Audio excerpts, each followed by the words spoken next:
बहुत समय पहले की बात है। जयपुर के जंगल में चिड़िया का एक जोड़ा रहता था। उनमें से एक का नाम था राजा और एक का नाम था रानी। रानी अंडे देने के लिए सुरक्षित जगह की तलाश में थी। सुरक्षित जगह की तलाश करते करते दोनों जंगल से बाहर आ जाते हैं। थोड़ी दूर जाने के बाद उन्हें एक बड़ा सा पेड़ दिखाई देता है, जिससे वो अपना घोंसला बनाने के लिए उपयुक्त मानते हैं। देखो, वहाँ पर एक झाड़ी है, आसपास छोटे छोटे पत्थर है। मुझे ऐसा लगता है कि अंडे देने के लिए सही जगह है वो। चलो देख लेते हैं, करीब से स्थिति ज्यादा समझ में आएगी। हमें अपने अंडों के बाद बच्चों के सुरक्षा भी देखना होगा। यहाँ खेतों में तरह तरह के कीड़े भी बड़ी आसानी से मिल जाते हैं। चलो पास में अपने होने वाले घर का नजारा देख लेते हैं। चलते चलते दोनों झाड़ी के पास पहुंच गए और उस स्थान को देखकर उन्हें पूरा विश्वास हो गया कि जगह पूरी तरह से सुरक्षित है। इस तरह कुछ दिन बीत जाता है।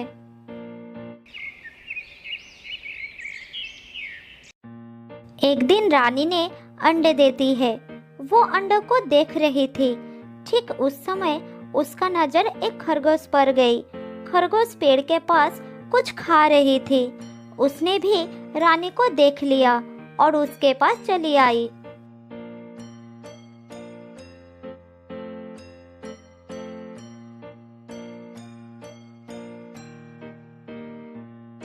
कितना सुंदर हो तुम। लगता है इस इलाका में नई आई हो।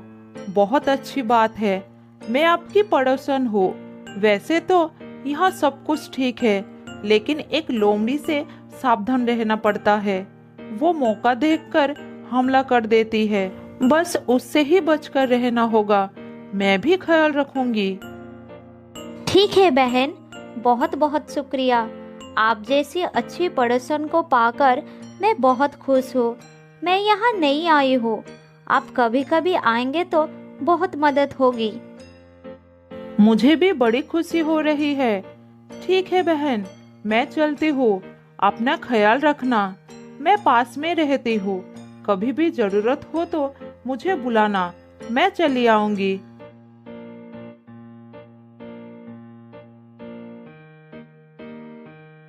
खरगोश को सहेली के रूप में पाकर रानी को बहुत तसल्ली हो गई। इस तरह दिन बीतता गया।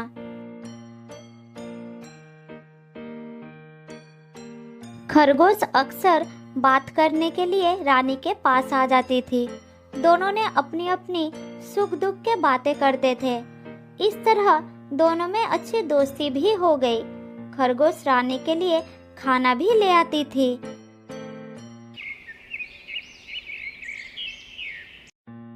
एक दिन रानी के अंडों से बच्चे निकल आए। छोटे छोटे बच्चे खरगोश और रानी का मनोरंजन करते थे। वो कभी कभी खरगोश का भी सवारी कर लेते थे। खरगोश को ये सब करके बड़ा आनंद मिलता था। इस छोटू ने तो मुझे घोड़ा ही समझ लिया है। जब देखता है सवारी कर लेता है। बहुत प्यारा है दोनों बच्चे। सवारी तो ये मुझ पर भी कर लेता है, लेकिन असली मजा तब आती है जब तुम इसकी घोड़ी बनती हो। ये दोनों तुमसे बहुत प्यार करते हैं बहन। हमेशा तुम्हारे बारे में पूछते रहते हैं। मुझे भी ये दोनों बहुत पसंद है। मैं इन दोनों को देखे बिना एक दिन भी नहीं रह सकती। इसलिए मैं हमेशा दौड़े चली आती हूँ। रानी के दोनों बच्चे खरगोश से सारे दिन खेलते रहते थे। राजा अब बहुत कम उनके पास आता था। वो बच्चों के पास बहुत कम समय रहता था। खरगोश से ही दोनों बच्चों का गहरा नाता था। जब रानी खाना ढूंढने के लिए बाहर जाती थी, तब दोनों बच्चे खरगोश के पास ही रहता था। तब वह बच्चों का बड़ा ख्याल रखती थी। एक दिन खरगोश ने दूर से ही लोमड़ी को आते देख लिया।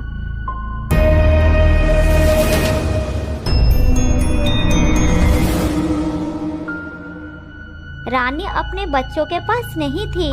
खरगोश को बच्चों की बड़ी चिंता हो गई। वो दौड़कर बच्चों के पास पहुंच गई। चलो बच्चों, जल्दी से घर के अंदर चले जाओ। अभी तुम्हें बाहर खेलना ठीक नहीं होगा। तुम्हारे माँ घर पर नहीं है। जल्दी अंदर जाओ। मौसी, क्या कोई खतरा है? बताओ ना मौसी, तुम इतने डरे क्यों हो? बच्चे, इस समय प्रश्न पूछने का समय नहीं है। जल्दी से घर के अंदर चले जाओ। हमें जल्दी से छुपना है। बिल्कुल देर मत करो, जल्दी जाओ। रानी के दोनों बच्चे खरगोश के बात मानकर घर के अंदर चले गए। खरगोश उन दोनों को घर के अंदर कर दिया और वो बाहर खड़ी हो गई। बच्चों, बाहर मत आना। जब खतरा टल जाएगा मैं तुम्हें बुला लूंगी। अंदर चुपचाप बैठे रहना, बिल्कुल आवाज मत करना। बच्चे चुप हो गए और खरगोश बाहर खड़ी रही। तब लोमड़ी वहां आ गई।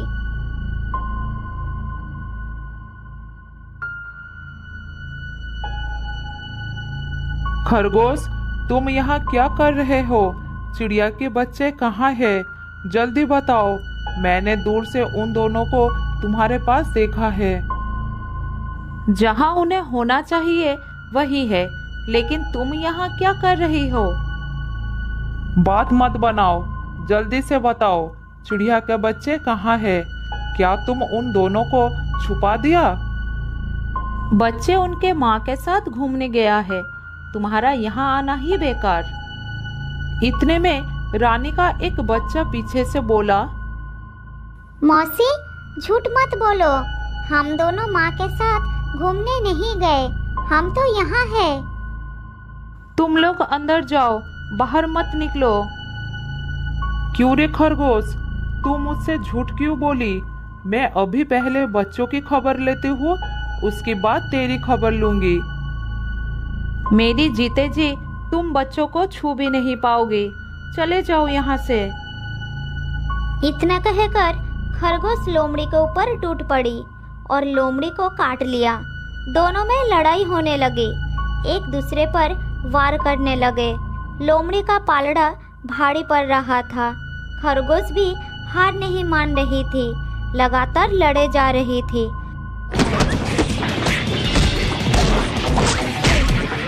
खरगोश के मुंह से खून निकल रहा था। वो घायल हो गई थी। डर के मारे रानी के बच्चे चुपचाप अंदर बैठा हुआ था। इतने में खरगोश ने एक कुत्ते को देख लिया। उसकी हिम्मत बढ़ गई।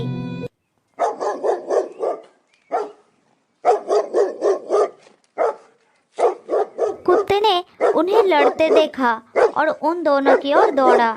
इधर कुत्ते को अपनी ओर दौड़ता देखकर लोमड़ी अपनी जान बचाने के लिए डर के मारे भाग गई।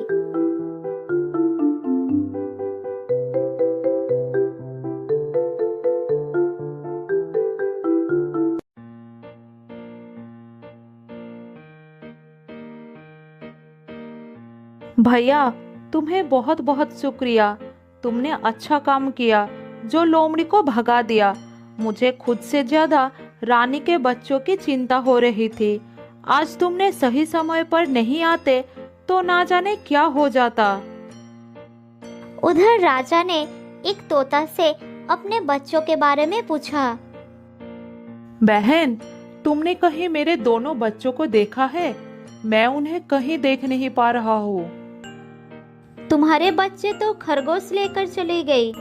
कुछ भी हो सकता है, जल्दी जाओ।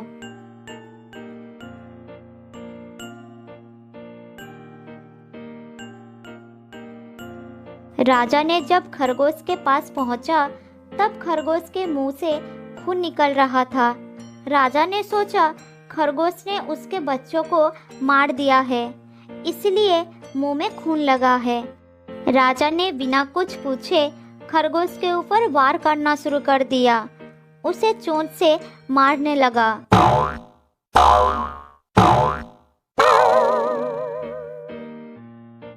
अरे राजा भाई, रुक जाओ। मुझे क्यों मार रहे हो? क्या किया है मैंने?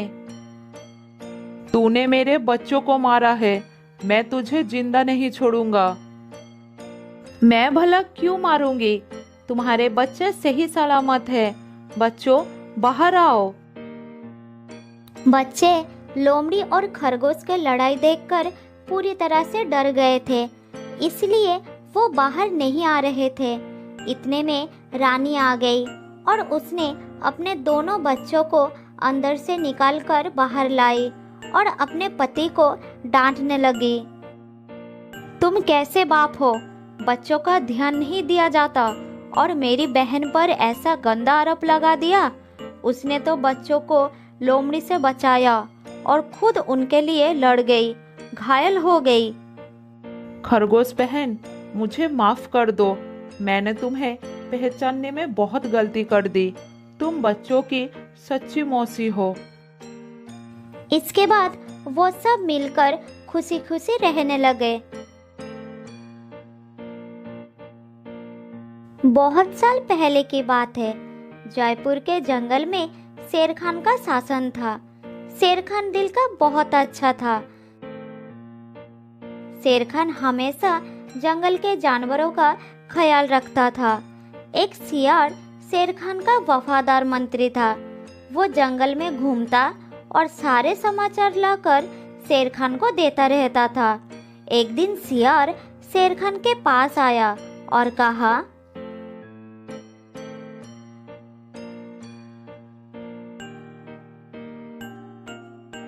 महाराज, जंगल के सभी जानवर कह रहे हैं आपके बाद इस सिंहासन पर कौन बैठेगा।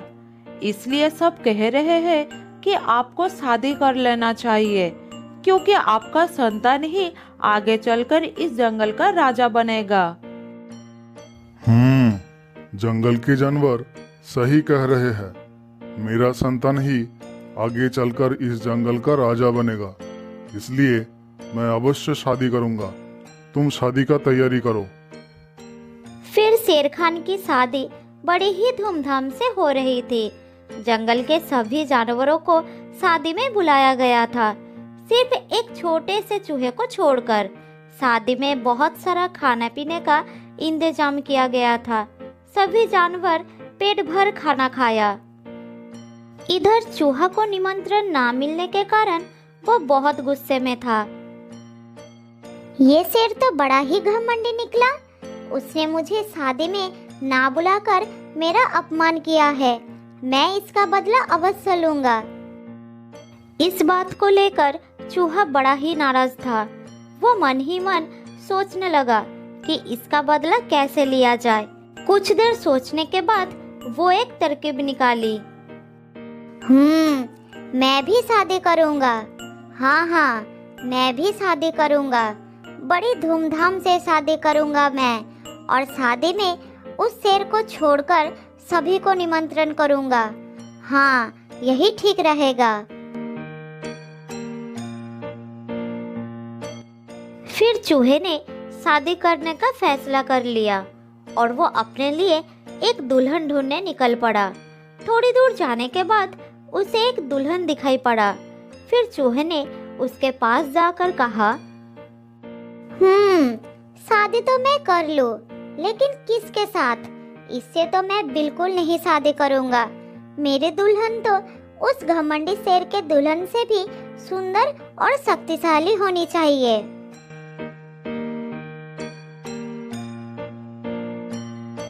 फिर चूहा आगे जाकर एक पेड़ के नीचे रुक गया।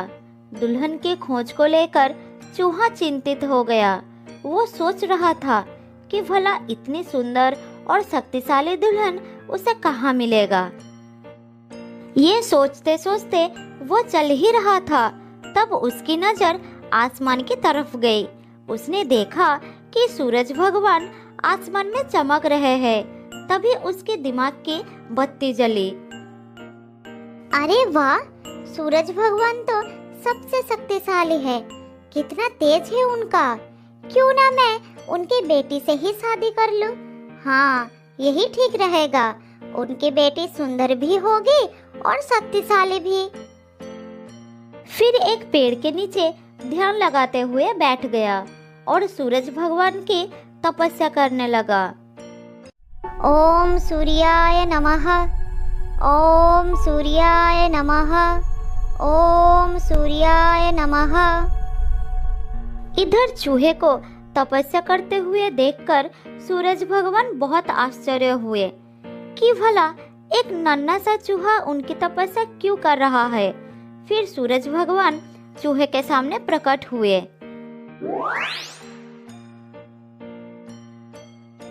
बोलो नन्हे से चूहे, तुम मेरी तपस्या क्यों कर रहे हो? क्या चाहिए तुम्हें? तुम जो मांगोगे मैं तुम्हें वही दूंगा। बोलो। हे भगवान, आप आ गए।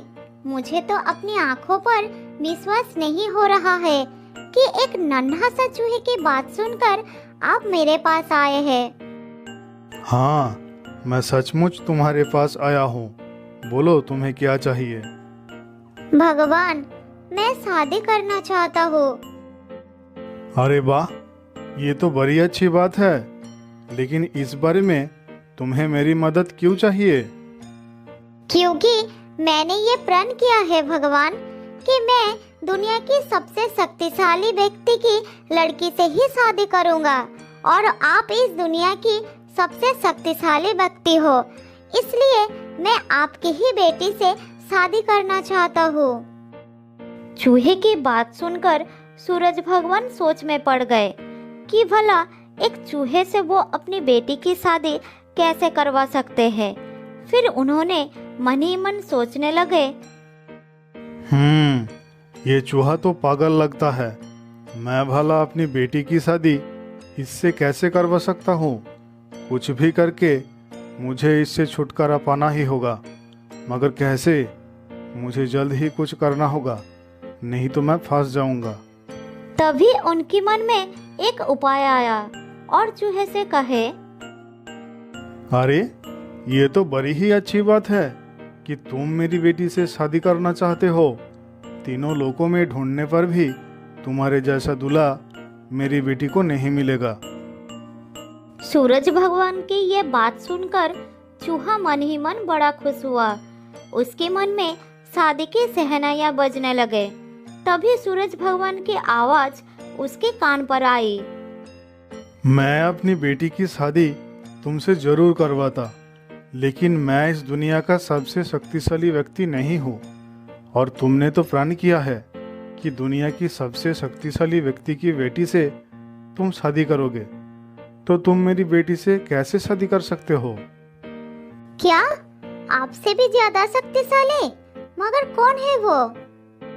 मुझसे शक्तिशाली तो वो बादल है जो अपनी परछाई से मुझे भी ढक देता है। ये सुनकर चूहा अब आसमान की तरफ उस सफेद बादल को देखने लगा। क्या आपसे शक्तिशाली वो सफेद बादल है? तो मैं उसी की बेटी से शादी करूंगा। आप उसे नीचे बुलाइए। फिर सूरज ने बादल को नीचे बुलाया। सूरज की बात मानकर बादल धीरे धीरे नीचे आया।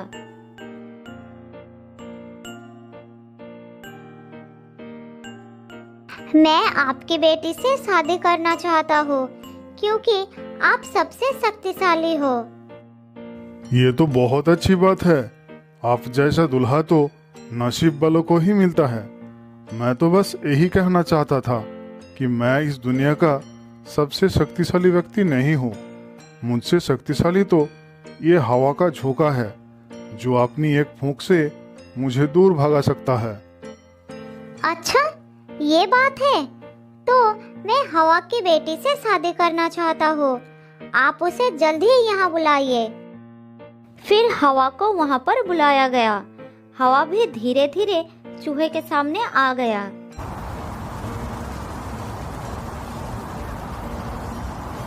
हवा के सामने भी चूहे ने अपनी शादी का प्रस्ताव रखा। फिर हवा ने मुस्कुराते हुए जवाब दिया, ये तो मेरा सौभाग्य है कि आप मेरी बेटी से शादी करना चाहते हैं, लेकिन महाशय, मैं इस दुनिया का सबसे शक्तिशाली व्यक्ति नहीं हूँ। मुझसे ज़्यादा शक्तिशाली तो वो पर्वत है जो मेरा रास्ता रोक सकता है। आप उसी की बेटी से शादी कर लीजिए। चूहे को ये बात पसंद आई। फिर उसके कहने पर पर्वत को भी वहां पर बुलाया गया। उसके बाद चूहे ने पर्वत को भी वही प्रस्ताव रखा। मैं आपकी बेटी से शादी करना चाहता हूँ, क्या आपको कोई एतराज है? अरे नहीं नहीं, मुझे भला क्यों ऐतराज होगा? आप मेरी बेटी से शादी करना चाहते हैं, ये तो मेरे लिए गर्व की बात है। पर आपको बता दूं, मैं सबसे शक्तिशाली व्यक्ति नहीं हूँ। क्या बात कर रहे हैं? तो फिर आपसे भी शक्तिशाली और कोई है? हाँ है, मेरे शिखर पर एक मोटा सा चूहा रहता है जो इतना शक्तिशाली है कि मुझे भी अपने दांतों से काट सकता है। वो मुझे काट कर मेरे अंदर एक सुरंग बना दिया है और अपने परिवार के साथ वो वहाँ रहता है। इसलिए आपको उसी की बेटी से शादी कर लेना चाहिए। अगर ऐसा है तो आप जल्दी उसके पास ले चलो, मैं उसकी बेटी से शादी करूंगा। इस तरह से सभी लोग उस मोटे चूहे के घर आ पहुंचे। मोटे चूहे ने सबका स्वागत किया। मोटे चूहे की बेटी जब उस नन्हे चूहे के सामने आई तो उसे देखकर नन्हा चूहा बहुत खुश हो गया। वो उसे बहुत ही पसंद आई। सबने उसके विवाह का प्रस्ताव उस मोटे चूहे के सामने रखा। उसने फौरन हाँ कर दी और फिर बड़ी ही धूमधाम से उस नन्हे चूहे की शादी मोटे चूहे की बेटी से हो गई। नन्हे चूहे ने जंगल के सभी जानवरों को निमंत्रण किया, सिर्फ शेर खान को छोड़कर। इसी बीच जब ये खबर शेर खान के कानों तक पहुंचती है तो वो बहुत क्रोधित हो जाते हैं और अगले दिन उसने सियार को चूहे के पास भेजते हैं उसे अपने दरबार में बुलाने के लिए।